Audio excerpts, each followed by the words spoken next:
진짜 개짜증 났어요. 모토쇼쇼요. 다 제작 끝내고 제가 방송을 내려고 그랬는데 사고가 터진 거예요, 오늘.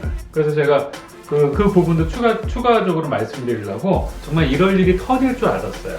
방송사의 방송 제작 환경을 사실 얘기할까 말까 그러다가 얘기 안 했는데 대형 사고가 터졌어요. 레드벨벳이 사이코를 통해서 지금 반응이 막 폭발적으로 올라오고 있었거든요. 근데 SBS 가요대전에 리허설 하다가 웬디가 2.5m 높이에서 추락해가지고 전치 6주, 손목이 골절되고 얼굴 상처받고 지금 막 장난이 아니에요. 원래 마크를 찍어놔요. 왜?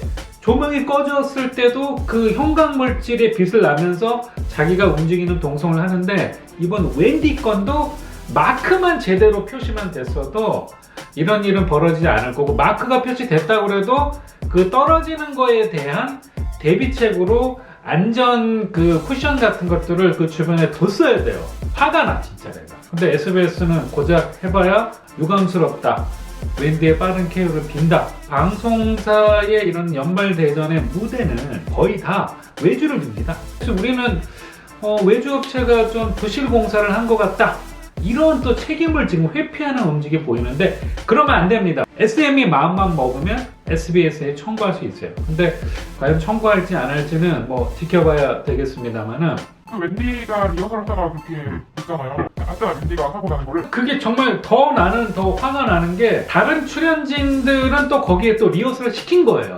그러면 그 다음 그 출연자들은 뭐 기분 좋게 했겠어요? 자기도 떨어질까봐 얼마나 조마조마했겠어요. 아마 SBS도 대안이 없으니까 그냥 강행을 한 것 같아요. 웬디의 낙상 사고뿐만 아니고 가수들이 많이 미끄러워가지고 엎어져서 크게 사고 날 뻔한 경우도 많고, 하이힐도 신고 막 이러다 보면 바닥이 미끄러우면 안 돼. 근데 에폭시를 발라요. 왜?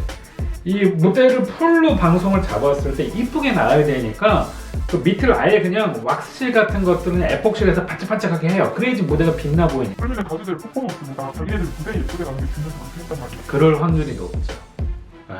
그 웬디가 사고가 나서 이런 일이 있으니까 레드벨벳 팬들 너네들 입장을 못 시켜주겠다. 그래서 레드벨벳 팬석이 다 비어 있었어요. 아직 100% 확인된 사실은 아니지만 이거는 위기 관리의 완전 참패예요. 본인이 잘못해서 본인이 사고를 낸 거잖아요.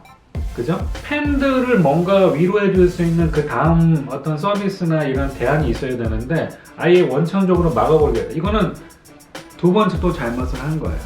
제가 레드벨벳 팬이라도 이건 가만히 있을 수가 없는 문제예요. 그러면 안 돼요! 그래서 저는 레드벨벳이 사이코로 그 반응이 초반에 되게 좋았잖아요. 이번에 나 엄청나게 기대했어. 쫙 보고 싶었는데 못 보게 돼서 너무 안타깝습니다. 따자하오 모토 주십니다.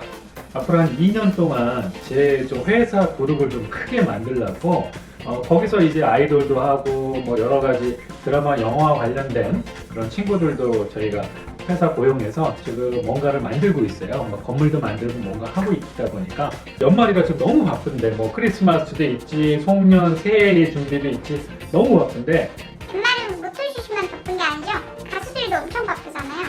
한 해를 마무리 짓다 보니까 콘서트도 많이 하고 신곡 앨범 준비도 하고 있고요. 그 다음에 연말 시상식 각 방송사 SBS, KBS, MBC 각 방송사마다 이제 가요 대전이 이제 진행될 예정입니다. 이미 뭐 CJ의 대표적인 마마는 이미 뭐 끝났고요. 이 시상식 모토쇼쇼한테 이제 각 분야별로 궁금한 것들에 대해서 질문즉답. 증문즉답이면 그냥 1초의 망설임도 없이 그냥 발로 빡빡 쏘라는 거죠. 그냥 길게 얘기 안 하고 기면 기다, 아니면 아니다, 빡 꽂아드리겠습니다. 일단 가수들은 본인의 수상 결과를 알고 가나요? 어느 정도는 너 1등 할 거야, 너 2등 할 거야, 너 3등 할 이러지는 않고요. 1, 2, 3위 정도에 있으니까 꼭 참석해 주십시오 라는 언질은 가요. 이건 좀 민감할 수 있는데 주최 측과 기획사 간의 어떤 관계가 수상 결과에도 반영이 되나요? 공식적으로 시상식은 그 해의 방송에서 얼마만큼 이 노래가 틀어졌느냐, 출연진들이 방송 활동을 얼마나 했느냐, 디지털 음원과 실제 앨범이 얼마나 판매됐느냐, 각 그 분야의 전문가들이 종합 점수들을 산정해서 되긴 되는데, 기획사의 매니저들이 사실 연말 시상식 이전에 그렇게 많이 방송사를 방문해요. 그런 것들이 상을 주는데 절대적인 영향을 주지 않지만 얼굴을 자주 방송사에 비칠수록 이제 보너스 점수를 받습니다. 그런 것들이 이제 상에도 조금의 영향을 주고요. 조금의. 그리고 또 한 가지 시상식을 하게 되면 요즘 한국 시상식은 다 이런 잼 콘서트 같은 거잖아요. 순서에 약간의 조금 그렇게 페이버를 줘요. 제일 궁금하게 생겼는데요. 박진영이 이번 아마에서 피버 무대를 했단 말이죠. 비닐바지 입고. 생각해보면은 신영 피버 낸 지 얼마 안 됐어요. 그래서 성적도 없을 거란 말이죠. 그거는 JYP의 파워죠, 사실. 회사의 파워입니다. 박진영의 파워라기보다 회사의 파워. 뭐 JYP가 뭐 박진영이긴 하지만요. 그러면 팬투표. 근데 팬들사이에서 이게 너무 팬 장사 같다. 어디는 뭐 이제 유료 회원이면 중복 투표할 수 있게 해주고 어디는 광고를 시청해라 뭐 이런 기준이 있단 말이죠. 근데 그게 제대로 반영이 되는지조차 몰라요. 어떻게 생각하세요? 명분은 너무 좋아요.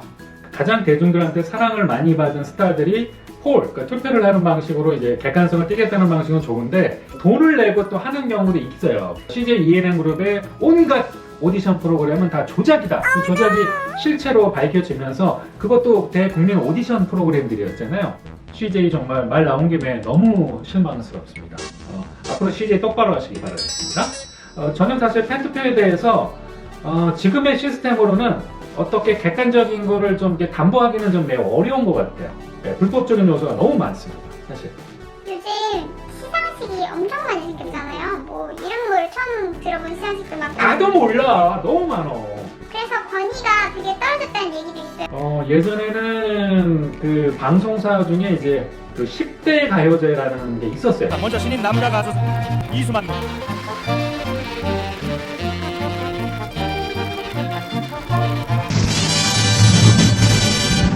83 MBC 10대 가수 가요제 제1부. MBC 10대 가요제가 있는데 거기에 멤버로 들어가고 거기서 최우수상을 타면 그 시대 최고의 가수라고 인정을 받았어요. 그런데 어느 순간 다양한 미디어가 나타나고 여러 방송사가 생기면서 각 방송사마다 고유한 이제 가요 대전 같은 걸 해요. 방송사 외에도 뭐 가운데 너무 많죠. 너무 많아서 이게 좀 하나로 좀 이제 통일이 돼가지고 뭐 예를 들면 미국의 아메리칸 뮤직 어워드 이런 식의 대표적인 어떤 시상식이 있어야 되는데 한국은 춘추 전국 시대예요. 마마와 MMA. 저는 솔직히 마마 CJ가 하는 마마 자체가 의도는 참 좋아요. 의도는 좋아. 의도는 좋은데 거기에 에이시안 뮤직 어워드라는 말을 쓰는 것 자체가 말에 어폐가 있는 것 같아요. 왜? 에이시안 뮤직 어워드면 중국 가수, 인도네시아 가수, 태국 가수 다 나와야 되는데 안 하잖아요. 물론 처음에는 진짜 범아시아의 대표 뮤직 어워드를 CJ가 만들고 싶어 했는데 그게 뭐 됩니까 그게? 마마 이런 데는 돈도 안 받고 간다고 들었어요. 여러분 깜짝 놀라시겠지만 그 마마에 출연한 가수들은 노 개런티입니다. 근데 왜 가느냐? 방송사가 있기 때문에 스타의 인지도가 올라가는 거고 스타의 다양한 레파토리가 대중들한테 알려지는 거니까 이게 서로 보이지 않는 일종의 파트너십이에요. 자 이제 시상식 하면 레드카펫을 빼놓으셨잖아요. 근데 겨울에 그 레드카펫 의상이 너무 추워 보여요. 네, 일부 이제 여자 이제 아티스트들은 이것 또한 이제 성적 모욕이다라고 해서 근데 주최 측은 그걸 또 보이지 않게 원해요. 그래서 어떤 스타들은 그걸 원하는 거에 대해서 반해서 나는 그러면 안 가야겠다 뮤직 어워드 그런 가수들도 있어요. 하지만 그게 또 연말을 이제 마무리하는 이제 시상식이다 보니까 복장을 갖춰줍니다. 네, 왜냐면 그것 또한 이제 세리머니니까. 그만큼 시상식에는 의상이 좀 중요하잖아요. 근데 혹시나 겹칠 수도 있잖아요. 매우 민감해. 이게 원래 스타일리스트들이 다 있거든요. 아티스트들한테. 그러면 지네들끼리 돌면 다 이게 지네들끼리 레이더가 있어요. 미리 찜하면 다른 애가 제가 이 옷 이런 종류의 옷을 입으니까 겹치면 안 되잖아요. 그리고 어떤 대스타가 백조같이 뭐 이브닝 하얀 드레스를 한다. 그게 뭐 올해 유행이다 그러면 스타일리스트들이 다 통해요. 그래서 비슷한 유형의 옷을 입고 나오는 이유도 그런 겁니다. 귀신같지 않아요. 귀신같지 않아요. 그게 능력이에요. 능력. 연말 무대가 준비하기 바쁘잖아요. 방송 3사마다 어떻게 다 다른 무대, 스페셜 무대를 해요. 노래가 보통 4분 정도 걸리잖아요. 그럼 4분 동안에 그 가수들의 쇼를 보지만 하나의 쇼를 하기 위해서 가수들은 많으면 2달, 못해도 1달 동안 준비를 합니다. 그러면 콘서트 해야 되지, 그냥 여러 방송 프로그램에 나가야지 시간도 없는데 연말 시간 준비하려면 결국 뭐예요? 잠을 못 자고 새벽에 연습해야 된다는 거예요. 그리고 여러분들은 저기 생방송으로 2시간 보지만 만약에 밤 9시, 밤 8시 하잖아요. 그러면 그날 아침 8시에 방송국에 옵니다. 리허설 해야 되죠. 동선 짜야죠. 사전 녹화도 좀 있어요. 그래서 거의 10시간 전서부터 와가지고 해요. 몇 시간 전에 올라면 뭐 해야 돼요? 메이크업하고 헤어해야 되죠. 8시에 올라면 못해도 5시에 일어나서 해야 돼요. 그러니까 거의 12시간에서 24시간을 잠을 못 자는 경우도 많아요. 그게 이제 인간의 어떤 그 존엄성 측면에서는 너무 혹사시킨다라는 얘기도 있어요. 한국 기획사의 시스템이 아이돌들의 복지에 대해서 좀 더 신경을 써줬으면 좋겠어요. 컨디션을 조절하면서 전략적으로 함께 파트너십으로 이렇게 갔으면 좋겠습니다. 이제 내년 초에는 보다 중국에 가까운 음악 이야기들, 그리고 제가 경험했던 K-팝이 결국 중국의 음악 산업에 발전하는데 모토슈트 가서 드릴 거고요. 제가 회사를 크게 만들 계획이니까 그것 소식도 제가 종종 전해드릴 수 있도록 하겠습니다. 감사합니다.